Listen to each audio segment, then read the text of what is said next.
Walang sinabi, Naruto, One Piece, Bleach, Dragon Ball, magtulong-tulong pa kayo. Ganda. Ayan, no? Look at the team. They are here. Oh, shit.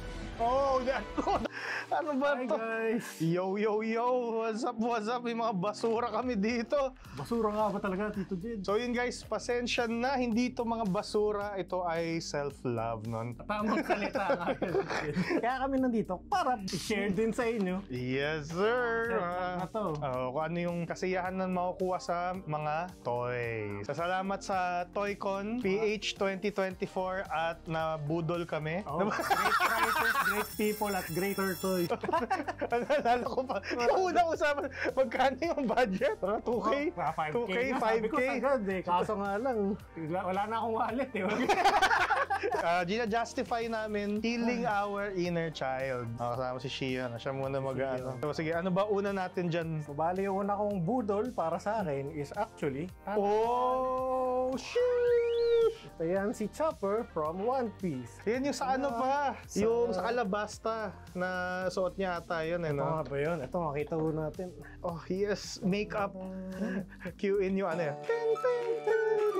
Ay, nako. Makita natin si Fluffy Chopper. May Oh, ano shit. talaga siya, fuzzy talaga. May fuzz. So, pasado ba kay Shion? Yes, pasado. Upo nga muna natin. Upo muna. Magsaselo si Rimuru. Ikaw naman, Otits Jed. Ano Ako, naman yung ano call bang- mo ngayon? Yan Ang the best waifu. girl, best waifu. Yes, tawa. Oh, in her witch outfit kasi nangongolekta ako ng rem. Kasi dahil yun nga, best girl siya, gugustuhin ng isang lalae kalal para sa pag-ibig, no? Super premium rem na nakasakay pa sa broomstick. So buksan muna natin. Let's go! Oh! Yan yung tunog ng pera na ginugupit pa rin dito. Nugupit mo yung mga bayani. Oo. From Sega pa. Sponsor, baka naman. Oh, shit. Oh, the cupboard smell. Oo. May alikabok. Masyado malakas yung waifu smell. Oo, yung waifu smell. O, amoy mo talaga eh. Na hindi matagal na hindi naligo si Rem. Oh, ang cute. Nakikita mo talaga. Oh, God. Yes, yes, yes. The quality of the eyes. And all those accessories. Yes, complete. Ay, ayun, nahulog na nga yung legs. Gago, anong part favorite mo sa manok? Oh my God, no! Rem, my baby! Ang cute. Ay, Yes, protektado pa. protektado pa yung kamay. Oo, protektado.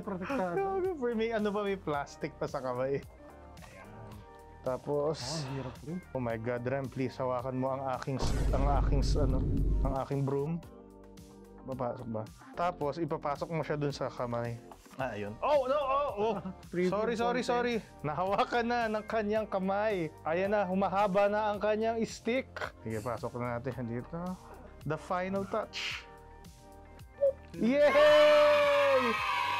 Ayan po mga kaibigan, kapatid at mga kawib. Ang inyong waifu. At her best, always. Next is Tito Ray. Ano ba yan? So, isa pang luho. Ano pinagbibili mo? At isa siguro ang paborito natin bilang wave. Ito ay si Iggy. Oh, shit. Post muna na. Post naman, post. Oh, Ayan, si tapos makita nyo, Iggy. very worth 650 The great journey through ancient Egypt with with the boys. Need to save mom. Must go to Cairo. With the Frenchman and an American. Jeez, ay, ganda rin. Oh, gagol laki. Laki nga. Parang Ganda. ganyan nga siya kalaki Ganyan sa na ganyan. anime eh. Ayan, wow! Oh, Ganda. shit. Hawak ba niya yung, yung hat ni Oh, Jotaro? yung hat ni Jotaro. Kita nyo, ang ganda rin ng sculpt. Mare-recommend mo ba ang Jojo? Enjoyable siya. Parang villain of the week. Mag-enjoy ka kasi nga, walang solid na mas malakas sa isa kaysa sa isang power. Maganda yung power system din nila. Ikaw naman, Tito Oo Jet. naman. Oh, no! Papalit yes. kay Ate Shion nyo. Ang Relax Time series. Shuna. Ay, so actually, ang ganda nga nitong ano na to. Relax Time. So technically, si Rimuru, nung bumalik siya as a slime, well, di naman spoiler yun. So, nasa title naman. Sa first episode rin naman. Ano naman, hindi na siya lalaki. Well, lalaki siya. Before. So, pag crush ko ba siya, does that make me gay?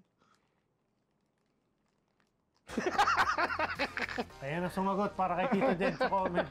Kasi alam ko, akala ko yung tinatanong mo yung slime form mismo eh. Oh, ay, hindi. Yung yung slime form na blue hair. Adorable. That's Yes. right. Armpit. Ay, parang... Ang ganda ng details rin, no? Yes, yes, yes. And look at those hairs. Very fine. Yung pagtali pa lang, yung finger pa lang dun sa ano eh. Yung daliri pa lang yan na naka ano pa sa each strand ng buhok. Definitely. Ito yung sinasabi ni Tito Jed na detail. Sabi mo siya kay ano? Kay ate niya. Laki pala ni Shia. Oo nga eh. Lore accurate ka yan. Lore accurate. Bigyan mo yung laki oh. Ay, sorry. Chopper, sorry. Chopper. Laki oh. Grabe. Dati ano sila, di ba? Oni? Ogre. Ayun, ogre na naging Oni. Looking respectfully, eh? Respectfully po ah. Details talaga. Oo, yung details po natin, titignan natin. Hindi po tayo naghahasik ng kung ano-ano mang naiisip nyo. Next one! So, medyo sinulit ko rin talaga yung bisita.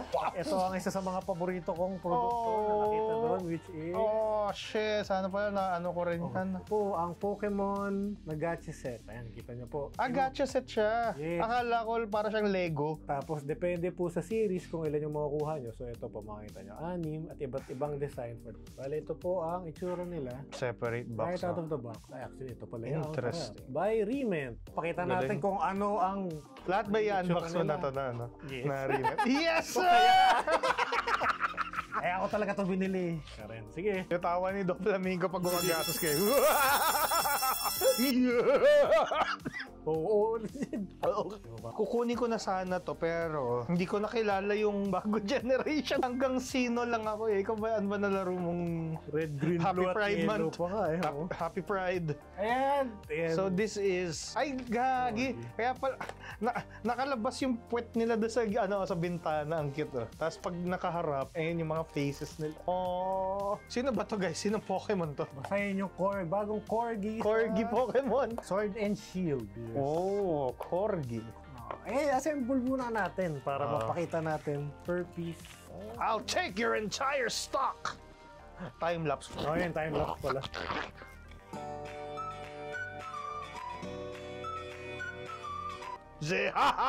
Guys, pakita mo yung puwet. And the butt. Wow. May puso. May puso. So naman si Pikachu. Classic. Pikachu. Nakakasilip po siya sa akin. Ang ganda. Meron ba kayong kaibigan na nagka-crush sa Pokemon? Nagka-crush lang ba talaga? Pero yung mga nagka-crush kay Gardevoir, diba? Oo nga. Mga trainer na yan, kailangan talaga pumunta ata sa gym minsan. Touch some fucking grass types. Not like that. Not like that. Ito pa naman po ang dalawang Cute. Egul dyan sa ano na yan, sa gacha na yan. Dalawang Pokemon. Eevee! Oh, Banyo! Ito naman si Rabbit Pokemon. Yes! Enter. Nakapakyo eh. Ayun, cute pagtatabihin na sila oh. Ito nga. May order ba sila? Meron. Ganda. Baka may magtataka, ano ba yan? Ba't kayo buibay ng ganyan? Pag may problema kayo sa bahay, sa problema sa buhay, kahit sobrang bagsak na yung mundo nyo, tapos nakita nyo nakangiti yung mga Pokemon na ganyan, mababawasan yung problema nyo. Pampractice to eh, pag mag-aanak na kayo eh. Diba? Gusto nyo yung mga anak nyo, gusto nyo maganda yung damit nila, presentable sila para sa mga tito-tita. Ganito rin pag mga figurine. Make sure mo na okay sila. Tanin! Ayan! Oh, shit! Pakita sa camera. Yes. Oh, lapit natin na konti. Ang cute! At sulit. Sulit yung iba, tig-dalawa po. Yes. Ay, pero Tito Jed, ano yung iyong nabili? Ang next po natin ay... Well, this is more on the western side na. Kung familiar kayo dito. Tadadan! Dararan! Dadadan! Boom. Yung gusto... Ay! Warhammer 40k. So, dalawa yung series na Warhammer. Meron yung Warhammer Medieval series and meron naman yung Warhammer 40k series. Nagsimula ako dun sa 40k sa mga games, para mga Battle Realms sa RTS. Dun ko nakilala yung mga Space Marines. So, iba-ibang faction yan. Kaya ako pinili yung Salamander na faction. Well, aside sa ang ganda ng pagka-green niya, dark green. Yung mga Space Marines kasi na Salamander, sila yung pinaka-mababait na mga chapter. Kasi mga chapter yan eh, para silang mga Catholic priest, di ba? May mga Order of Jesuits. Zealous religious sila eh. Kasi ang Warhammer, hindi sila mababait din yung mga tao dito eh. Isipin mo mga Nazis, kinakalaban yung mga Eldritch Horror na sila Cthulhu. They're fucking racist. Pero they're still cool. So unbox na po natin. Okay, unbox. Tito Jed. Oh yes, glorious. Action figure siya. Oh, all those accessories. Take no offense, pero papatayin ka pa rin. Sa Warhammer 40k universe, basta hindi ka tao, kahit ano ka mang peaceful na alien, ano ka, Not welcome. you're not welcome, papatayin ka nila. Next one is... Ito ay para sa mga OG tito sa YouTube. Hado! Gede! Hado gay! Kilala niyo po yan. Si Hard Gay. Yes, si Hard Gay. So, ito nakita ko. Makita niyo yung presyo yan. Sakto po. Murang-mura na nga ho. Memorabilia at para may good nostalgia piece. Para may sarili tayong shop no? Ito po guys, ano na lang, kunin nyo na, 300 na lang. Live selling mo pala. Wala po kaming monoblock. Wala po kasing monoblock. Oo. Kasi kung babasahin natin, si Makati singit ko, grabe ka, hindi ka makakabili sa amin. Halata yung luma niya, no? Parang 2008 to 2010 talagang sumikat si Hard Gay. Globally rin. Makaka-cancel ba si Hard Gay? Hindi naman. Hindi, kasi yun. Ano naman yan? Oo. Satire na. Satirical. Satire tsaka character naman siya. So, ako, ma-honored ako pag sinayawan tayo ni Hard Gay.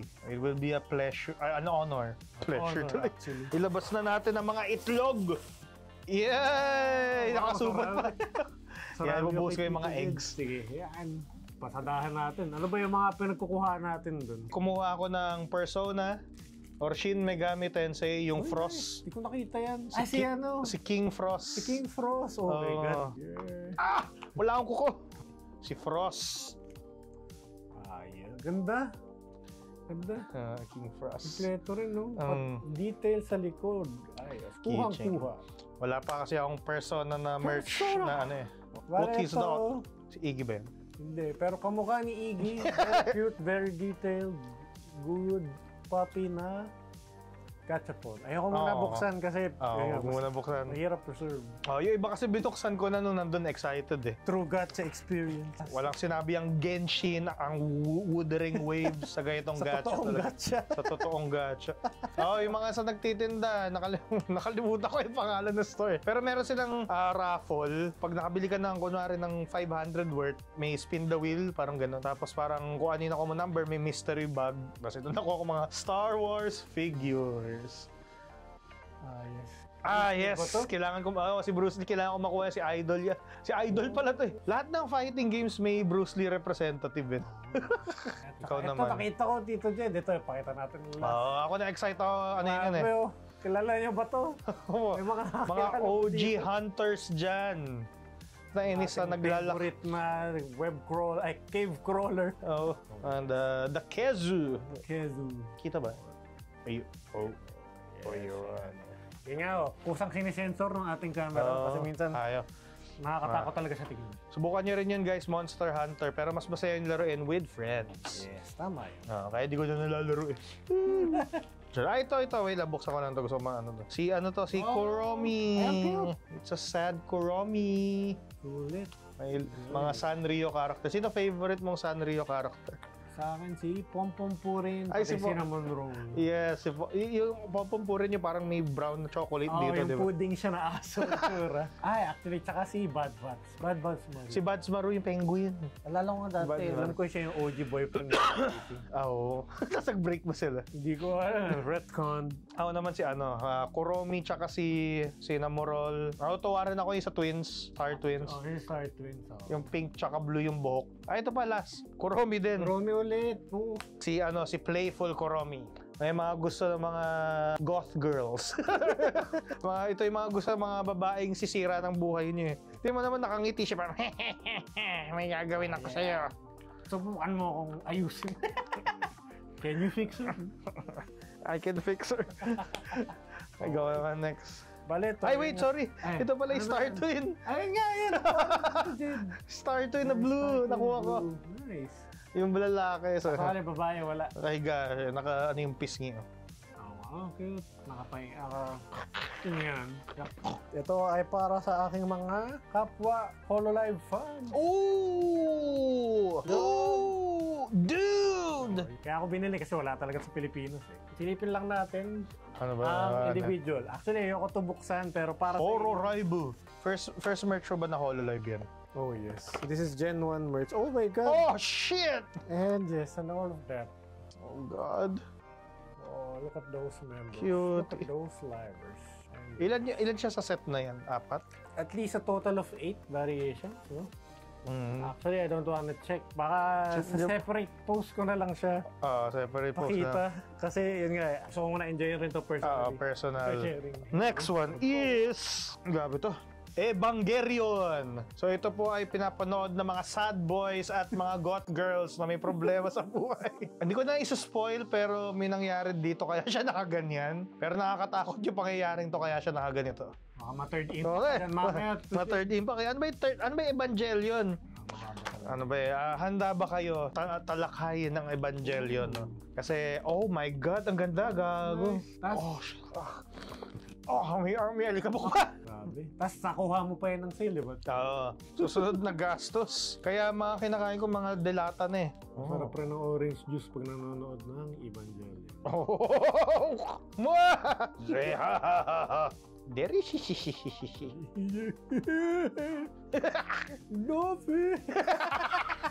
The Spear of Longinus.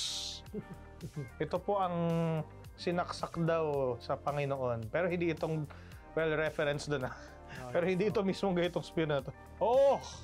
Oh my God! Oh, nice. Ganda. Nakuha ko siya 400. Ching!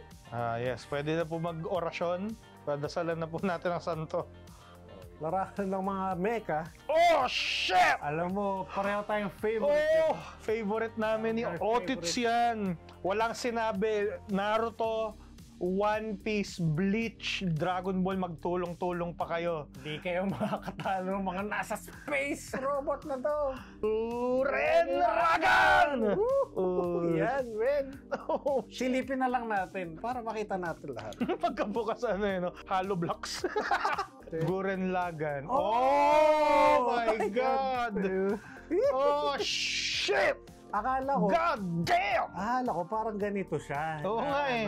Akala namin parang gacha. gacha type siya. Pero hindi. Isang mecha. Isang mecha talaga. Tig-isa magkalaban. So, siguro Lagan, pati si Enki. Siguro Lagan po ang bida. Si Enki po ang kalaban. Look at those details. God. Wala yun, nakita muna natin. Siguro. Next time may i-assemble yan. Model kit pa siya? Model kit rin. Tapos ang daming look. Parang parts. Gundam, maraming parts yan. So, maraming parts. Choking hazard po. Very posable. Very posable pa. Kita nyo, ito nga po ang isang scene na nirecreate nila ang laban sa anime. Very nice. Hanggang doon lang muna tayo ngayon. And the last but not the least. Rasengan Overlord! Para sa mga nakapanood po ng Gurren Lagann, kilala niyo po yan. Isa rin sa mga big body and best characters din. Katulad din po ito, model kit din. So, kita naman pag na-assemble siya. Ang daming posts, ang dami ring accessories. Marami po salamat sa shop na bilihan ko. Kalimutan ko yun. Salamat sa mga offers nakuha namin. Yay! Sana ang pera namin masaya sa inyong mga bank account na rin. Pagtabi nga natin, Gurren Lagann. Ganda. Ayan, look at the team. They're here. Maraming salamat po sa pagsama sa amin. I-justify yung aming spending. So, okay lang yan. Hobbies, importante naman yan sa buhay. Kasiyahan yan. Self-love. Hindi po kami naggagaslight. The trip lang. Saka, ito, mga minsan, tsaka yan nga, hindi naman sa dinedefend namin dito, Jed. Yung mga binili namin, ito yung mga gusto namin at hindi na namin makita rin sa iba at ibang time. Kaubusan tayo dito sa Gurren Lagann. Nakita tayo. Hinahanap ko rin to. Hindi ko makita. Ikot ako na ikot sa Toycon. Tingnan mo naman kami, Tito Ray. Hindi kami natutulog sa sahig. Masaya na kami ngayon. Pero tanongin ng aming wallet. Hindi pa naman kami ganong level. Malapit na do. Sana. Supportan nyo. Responsible spending. Sponsor, Sega, tayo. Sega, Banpresto, sa mga shops dyan, maraming salamat guys. And sa mga content na susunod, pasensya na medyo nagpaplano pa kami, marami pa kaming lulutuin. Pero yun, busy kami sa paggawa ng content, kaya abangan nyo yan. Abangan nyo guys. Hindi naman nawala ang podcast. Yung Usapang Umahinga nakapag-post recently. So meron na naman ipopost ulit. Marami muna mga inaayos sa sistema para makapag-produce ng mas maayos na content. Para ma-feel nila yung premium. So maraming salamat guys, at sabi nga ni Tito San Goku, huwag kayong mawawala hanggang sa susunod natin pagkikita. Paalam!